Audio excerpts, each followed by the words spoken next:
Hello, dear students. Best wishes to you. I hope you are always well. Welcome back to my channel. Thanks for joining with me. I have again appeared in front of you with a new topic. This new topic is tense, introduce of tense, structure of tense, and its classification. Basically, I will discuss you details of tense. So, if you are new to my channel, please you must subscribe the channel and always stay with me. So, no more late, let's come to the main point.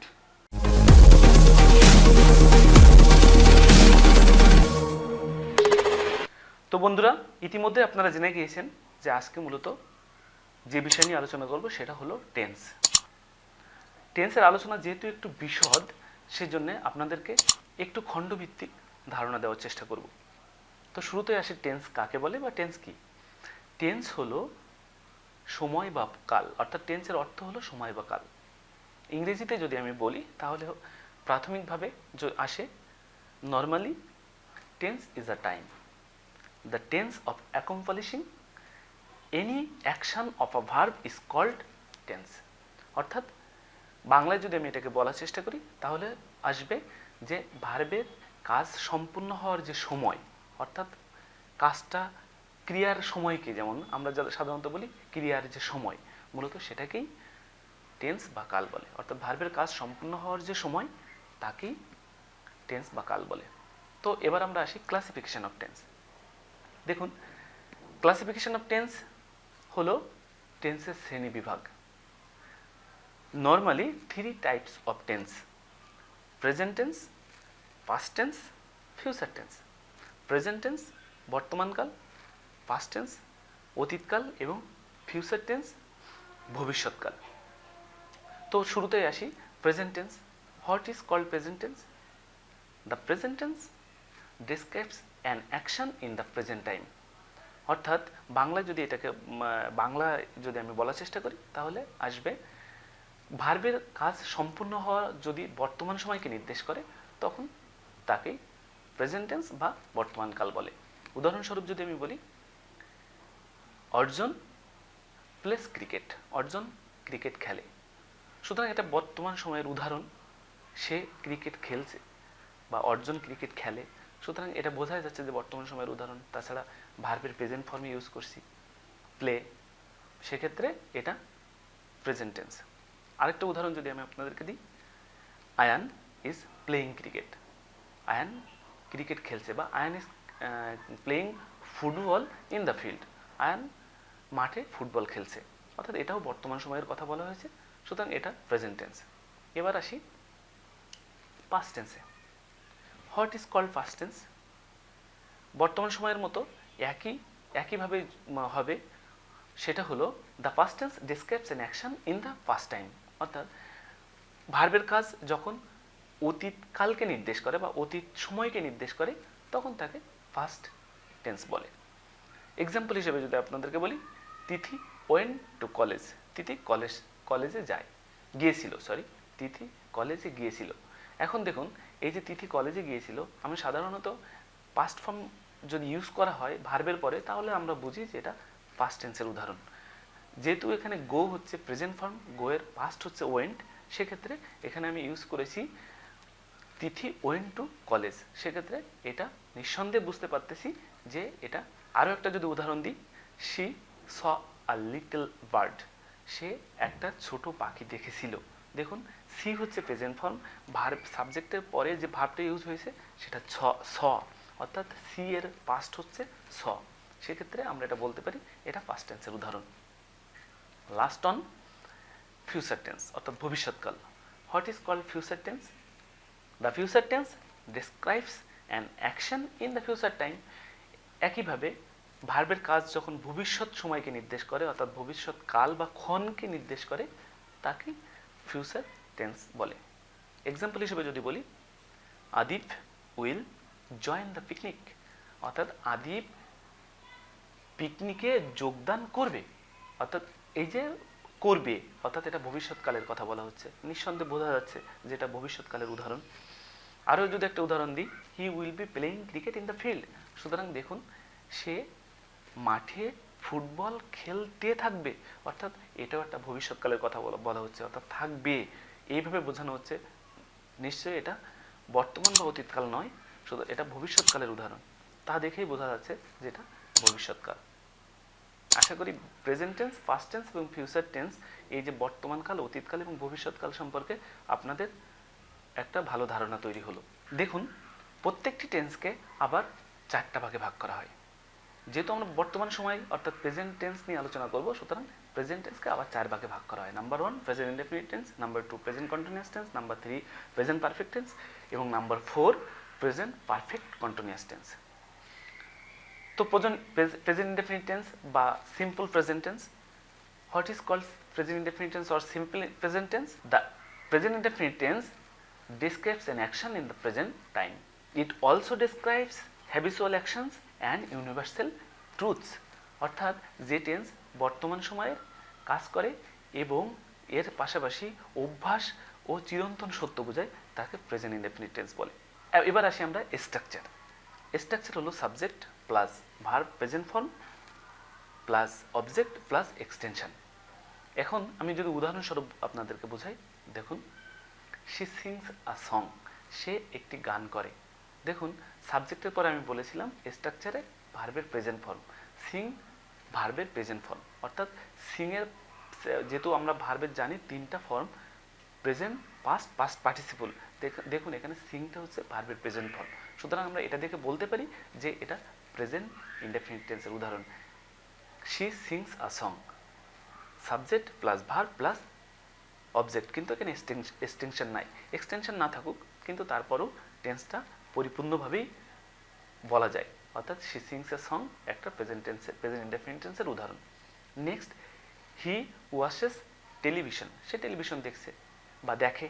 দেখুন, সে television দেখে, এখানে subject হচ্ছে হি, watches হচ্ছে verb, অর্থাৎ এটা ভার্বের present form, সুতরাং এদিকে আমি বুঝতে পারি যে এটা প্রেজেন্ট ইনডেফিনিট টেন্সের উদাহরণ স্ট্রাকচার অনুযায়ী। এবার আমি বলি, ইংরেজিতে আমি চিনতে পারলাম আমার স্ট্রাকচার দেখে, কিন্তু বাংলায় কিভাবে চিনব? দেখুন, বাংলায় চেনার উপায়টা কি?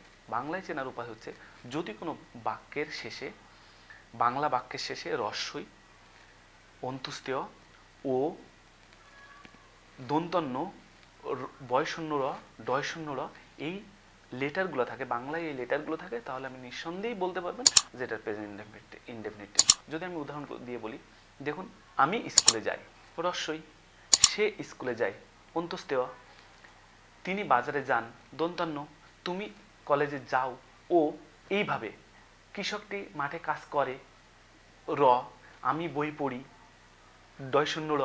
সুতরাং এই বাক্যগুলো দেখলে আপনি বুঝতে পারবেন যে এটা প্রেজেন্ট ইনডেফিনিট টেন্সের একটা বাংলা বাক্যের উদাহরণ। আশা করি প্রেজেন্ট ইনডেফিনিট টেন্স সম্পর্কে আর বলার অপেক্ষা রাখে না। এবার আসি present continuous tense. What is called present continuous tense? The present continuous tense describes an action which is going on at present. অর্থাৎ বাংলায় যদি আমি বলি, যে টেন্স বর্তমান সময়ে কোনো কাজ চলছে বোঝায়, যে টেন্স দ্বারা বর্তমান সময়ে কোনো কাজ চলছে এইরকম বোঝায়, তাকে প্রেজেন্ট কন্টিনিউয়াস টেন্স বলি। Structure of tense, subject plus auxiliary verb plus verb, তার সাথে আইএনজি যোগ প্লাস অবজেক্ট প্লাস এক্সটেনশন। অর্থাৎ প্রথমেই সাবজেক্ট থাকবে, দ্বিতীয়ত একটা অক্সিলারি ভার্ব থাকবে, প্রেজেন্ট কন্টিনিউয়াস টেন্সের অক্সিলারি ভার্ব হচ্ছে এম, ইজ, আর, তারপর ভার্ব থাকবে এবং ভার্বের সাথে অবশ্যই আইএনজি যোগ করতে হবে প্রেজেন্ট কন্টিনিউয়াস টেন্সে, তারপর অবজেক্ট থাকবে, তারপরে ভার্বের, তারপরে এক্সটেনশন থাকবে। উদাহরণস্বরূপ যদি আপনাদেরকে বলি, দেখুন, দে আর প্লেইং লুডো, অর্থাৎ এখানে সাবজেক্ট হচ্ছে দে, যেহেতু দে থার্ড পারসন প্লুরাল নাম্বার, সেই জন্য তারপরে আর বসছে, ভার্ব হচ্ছে পেলে, তার সাথে আইএনজি যোগ হলো, আর অবজেক্ট হচ্ছে লুডো, কিন্তু এখানে কোনো এক্সটেনশন নাই, সুতরাং সেটা অবশ্য, তারপরও এটা একটা প্রেজেন্ট কন্টিনিউয়াস টেন্সের উদাহরণ। একইভাবে যদি আরেকটা বলি, he is swimming in the pond, he third person singular number, সুতরাং তারপরে অক্সিলারি ভার্বের ইজ বসছে, সুইম হচ্ছে ভার্বের প্রেজেন্ট ফর্ম, তার সাথে আইএনজি যোগ হলো এবং ইন দ্য পন্ড হচ্ছে অবজেক্ট, এর কোনো এক্সটেনশন নেই, কিন্তু তারপর এটা প্রেজেন্ট কন্টিনিউয়াস টেন্সের উদাহরণ। সুতরাং he is swimming in the pond একটা প্রেজেন্ট কন্টিনিউয়াস টেন্সের সেন্টেন্স। এবার আসি বাংলায় চেনার উপায়। দেখুন, বাংলায় চিনতে গেলে আপনাকে অবশ্যই বুঝবেন যদি কোনো বাংলা বাক্যের শেষে তেসি, তেসো, তেসেন থাকে। এটা হচ্ছে সাধু ভাষার ক্ষেত্রে। যদি চলিত ভাষার ক্ষেত্রে বলি তাহলে সে, সি, সেন। অর্থাৎ প্রথমত যেমন তিনি বই পড়ছেন, যদি সাধু ভাষায় বলতাম তাহলে হতো তিনি বই পড়িতেছেন। সুতরাং এই তেসি, তেসো, তেসেন থাকবে অথবা সি থাকবে, সেক্ষেত্রে এটা প্রেজেন্ট কন্টিনিউয়াস টেন্সের উদাহরণ। আমি বই পড়িতেছি, আমি স্কুলে যাইতেছি, তুমি ভাত খাইতেছো। অর্থাৎ এই ধরনের তেসি, তেসো, তেসেন যদি থাকে তাহলে আপনি বুঝে নেবেন যেটা প্রেজেন্ট কন্টিনিউয়াস টেন্সের উদাহরণ। আশা করি প্রেজেন্ট কন্টিনিউয়াস টেন্স সম্পর্কে আপনি কাকে বলে স্ট্রাকচার বুঝতে পারছেন, বাংলা চেনার উপায় বুঝতে পারছেন। উদাহরণস্বরূপ আপনাদেরকে বোঝানোর চেষ্টা করেছি। প্রেজেন্ট কন্টিনিউয়াস টেন্সের পরে আসে present perfect tense. What is called present perfect tense? The tense which describes an action which has just finished but the result of which is still continuous is called present perfect tense. অর্থাৎ যে tense দিয়ে এইমাত্র কোনো কাজ শেষ হয়েছে বোঝায় কিন্তু তার ফল এখনো বর্তমান, এরূপ বিদ্যমান থাকে, তাকে প্রেজেন্ট পারফেক্ট টেন্স বলে। অর্থাৎ কোনো কাজ শেষ হয়েছে মনে হচ্ছে কিন্তু তার ফল এখনো পর্যন্ত বর্তমানে আছে, যখন এরকম বোঝাবে তখন তাকে আমরা প্রেজেন্ট পারফেক্ট টেন্স বলবো। এবার আসি structure of present perfect tense. Perfect tense structure: subject plus auxiliary verb plus ভার্বের past participle plus object plus extension. দেখুন, প্রথমে প্রেজেন্ট পারফেক্ট টেন্সের একটা সাবজেক্ট থাকবে, 2 নম্বরে থাকবে অক্সিলারি ভার্ব। প্রেজেন্ট পারফেক্ট টেন্সের অক্সিলারি ভার্ব হচ্ছে হ্যাজ এবং হ্যাভ। এরপরে ভার্বের পাস্ট পার্টিসিপল। আমরা জানি বা আপনারা জেনে থাকবেন যে ভার্বের হচ্ছে 3টা ফর্ম বা 3টা রূপ: প্রেজেন্ট ফর্ম, পাস্ট ফর্ম এবং পাস্ট পার্টিসিপল ফর্ম। তো যেহেতু প্রেজেন্ট পারফেক্ট টেন্স অবশ্যই এর পাস্ট পার্টিসিপল ফর্ম থাকে, অর্থাৎ ভার্ব 3 নম্বর ভার্বটা থাকে, তারপরে অবজেক্ট থাকে, তারপর এক্সটেনশন। আমি যদি আপনাদেরকে এবার একটু উদাহরণ দিয়ে বোঝানোর চেষ্টা করি, আই হ্যাভ ইটেন রাইস, অথবা বলতে পারি হি হ্যাজ ইটেন রাইস। দেখুন, হ্যাভটা হচ্ছে অক্সিলারি ভার্ব। এই হ্যাভটা সাধারণত ফার্স্ট পারসন সিঙ্গুলার নাম্বার আর থার্ড পারসন প্লুরাল নাম্বার, এই ক্ষেত্রে শুধু হ্যাভ বসে, আর থার্ড পারসন সিঙ্গুলার নাম্বারের ক্ষেত্রে শুধু হ্যাজ বসে। যেমন he third person singular number, সেই জন্য তারপরে হ্যাজ বসবে। তাহলে আমি যদি ফার্স্ট পারসন সিঙ্গুলার নাম্বার বলি আই, তাহলে আয়ের পরে হ্যাভ বসবে। যদি থার্ড পারসন প্লুরাল নাম্বার বলি দে, তারপরে হ্যাভ বসবে। কিন্তু যদি থার্ড পারসন সিঙ্গুলার নাম্বার বলি তারপরে হ্যাজ বসবে, এটা মনে রাখবেন। তো যা হোক, I have eaten rice, I subject. 2 নম্বর হচ্ছে হ্যাভ। হ্যাভ বললাম আই হ্যাভ, হ্যাভ হচ্ছে প্রেজেন্ট পারফেক্ট টেন্সের অক্সিলারি ভার্ব। তারপরে ইট হচ্ছে ভার্ব, ইট, এট, ইটেন। যেহেতু ভার্বের 3 নম্বর ফর্ম হচ্ছে ইটেন, সেই জন্য ইটেন। রাইস হচ্ছে অবজেক্ট। তাহলে আই হ্যাভ ইটেন রাইস বা হি হ্যাজ ইটেন রাইস, এটা হলো প্রেজেন্ট পারফেক্ট টেন্সের একদম সঠিক একটা উদাহরণ। আরও যদি একটা উদাহরণ দিই তাহলে দেখুন, দে হ্যাভ প্লেড ফুটবল, তারা ফুটবল খেলেছে বা খেলিয়ে আসে। তাহলে এখন দেখুন, দে হচ্ছে সাবজেক্ট, প্লেড হচ্ছে ভার্বের, হ্যাভ হচ্ছে অক্সিলারি ভার্ব, প্লেড হচ্ছে ভার্বের past participle, play, played, played ভার্বের 3 নম্বর ফর্ম, আর ফুটবল হচ্ছে অবজেক্ট। সুতরাং এখানে প্রেজেন্ট পারফেক্ট টেন্সের প্রত্যেকটা স্ট্রাকচারকে আমরা মান্য করে চলেছি। সুতরাং এটা অবশ্যই প্রেজেন্ট পারফেক্ট টেন্সের উদাহরণ। এখন আসি আপনার বাংলা চেনার উপায়। আপনি কিভাবে চিনবেন যে এই বাংলার বাক্যটা প্রেজেন্ট পারফেক্ট টেন্স? এইটা চেনার জন্যে আপনি সবসময় মনে রাখবেন, প্রত্যেকটা বাক্যের শেষে যদি আসে, আসো, আসেন থাকে, আসেন, এসি, ইয়ে, খেলেছি, খেলেছো, খেলেছেন এরকম থাকে, অথবা খেলি আসি, খাই আসি, খাই আসেন, খাই আসো, অর্থাৎ আসি, আসো, আসেন। এই 3টা উদাহরণের যদি কোনোটা থেকে থাকে তাহলে আপনি বুঝবেন এটা প্রেজেন্ট পারফেক্ট টেন্সের একটা বাংলা বাক্যের উদাহরণ। আমি যদি উদাহরণ হিসেবে বলি, দেখুন, আমি ভাত খাইয়াছি, তিনি বাজারে গিয়াছেন, তুমি বই পড়িয়াছো। প্রত্যেকটা ক্ষেত্রে বা আমি খেলেছি, আমি যদি চলিত ভাষায় বলি তাহলে আমি খেলেছি, আমি খেলছি, আমি খেলছি, তুমি পড়ছো। সুতরাং দেখুন এখানে কাজটা শেষ হয়ে গেছে, আমি পড়ছি, আমি কি পড়ছি, আমি বই পড়ছি, আমি বই পড়ছি, আমি কিন্তু বই পড়ছি মানে কাজটা শেষ হয়ে গেছে, কিন্তু এখনো পর্যন্ত এই যে পড়ার ফলটা এখনো বর্তমানে বিদ্যমান বোঝায়, সেই জন্য এটা প্রেজেন্ট পারফেক্ট টেন্সের উদাহরণ। আশা করি আপনি বাংলা রূপও বুঝতে পেরেছেন। প্রেজেন্ট টেন্সের শ্রেণীবিভাগের সর্বশেষ হলো present perfect continuous tense. What is called present perfect continuous tense? The present perfect continuous tense expresses an action that has been going on for some time and is not finished yet. অর্থাৎ বাংলায় যদি আমি এটাকে বলি, যে tense দিয়ে কোনো কাজ শুরু হয়েছে পূর্বে কিন্তু তা এখনো বর্তমানে চলছে বোঝায়, তাকে প্রেজেন্ট পারফেক্ট কন্টিনিউয়াস টেন্স বলে।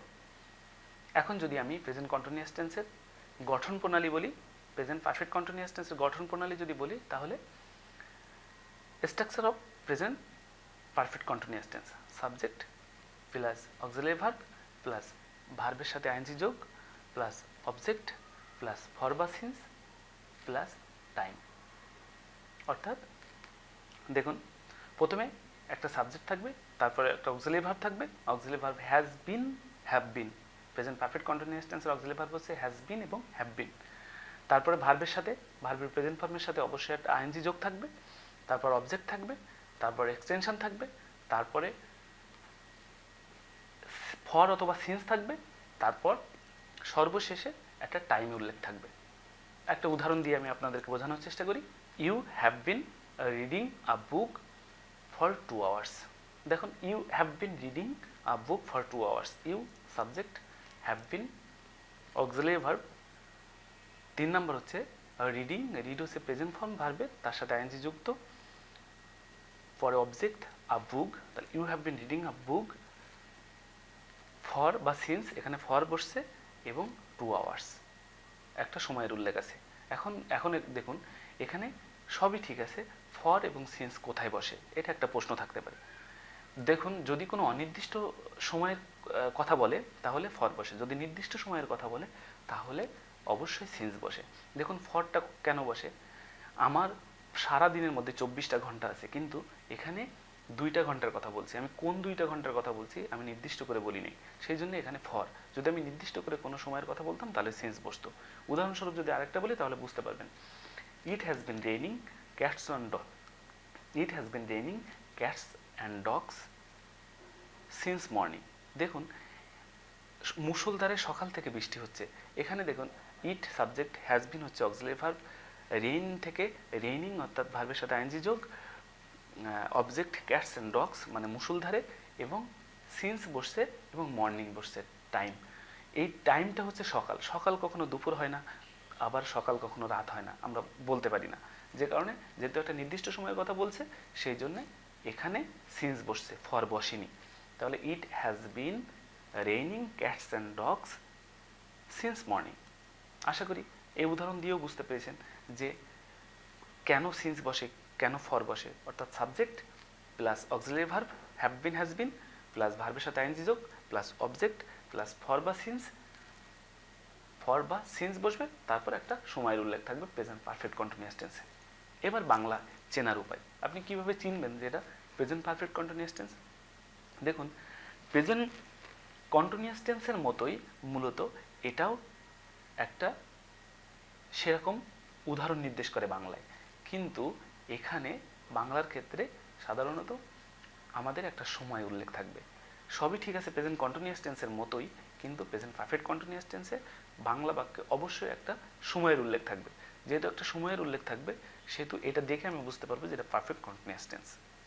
তো পারফেক্ট কন্টিনিউয়াস টেন্সে যখন আমি এটা করতে যাব তখন দেখুন, আমি বাংলা বাক্যে যদি বলবো আমি 2 ঘন্টা ধরে বই পড়িতেছি, আমি 1 ঘন্টা ধরে খেলা করিতেছি। দেখুন, প্রত্যেকটা তেসি, তেসো, তেসেন থাকবে ঠিক আছে, কিন্তু একটা সময়ের উল্লেখ থাকবে, সেটা সকাল হোক, দুপুর হোক, 2 ঘন্টা হোক, 2 বছর হোক, 1 ঘন্টা হোক, এই সময়ের উল্লেখগুলো থাকবে। যখন এই সময়ের উল্লেখগুলো থাকবে তখন আপনি বুঝে নেবেন যে এটা প্রেজেন্ট পারফেক্ট কন্টিনিউয়াস টেন্সের উদাহরণ, বাংলা বাক্যের উদাহরণ। আশা করি টেন্সের প্রেজেন্ট ফর্মের যে শ্রেণী বিভাগগুলো আছে সেই শ্রেণী বিভাগগুলো সম্পর্কে আপনি একটু মনোযোগ সহকারে যদি একটু ভিডিওটা পুরোপুরি দেখার চেষ্টা করেন তাহলে অবশ্যই বুঝতে পারবেন। তো বন্ধুরা, প্রেজেন্ট টেন্সের যে শ্রেণীবিভাগগুলো আছে সেই শ্রেণীবিভাগগুলো এখানেই মূলত এই চারটাই, অর্থাৎ present indefinite tense, present continuous tense, present perfect tense এবং প্রেজেন্ট পারফেক্ট কন্টিনিউয়াস টেন্স। আশা করি আমি যে ব্যাখ্যাগুলো দিয়ে বোঝানোর চেষ্টা করেছি আপনারা বুঝতে পেরেছেন। পরবর্তীতে আমরা পাস্ট টেন্সের উদাহরণ এবং পাস্ট টেন্স শ্রেণীবিভাগ নিয়ে আপনাদের সামনে উপস্থিত হব। সে পর্যন্ত ভালো থাকবেন, এই চ্যানেলের সাথে থাকবেন। অনেক ধন্যবাদ।